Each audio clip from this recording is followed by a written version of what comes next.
Hello বন্ধুরা, আমার এই ট্যাঙ্কের কিছু মাছ আজকে আপনাদের আমি দেখাবো। দেখেন, আমি ওদেরকে খাবার দিচ্ছি, খাবার পেলেই ওরা চলে আসবে। এটা হলো গোল্ডফিশ সর্বপ্রথম, তারপর আসছে কই কাপ, হোয়াইট কই কাপ, এবং তার পিছে দেখতে পাচ্ছেন ব্লু গ্রামি, এবং আরেকটা হচ্ছে ব্ল্যাক মোর।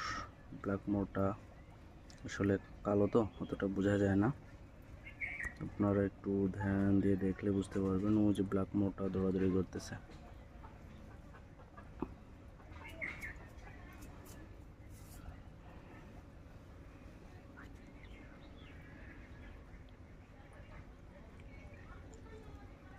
কেমন লাগলো জানাবেন। আমার এই সুন্দর বন্ধুগুলাদের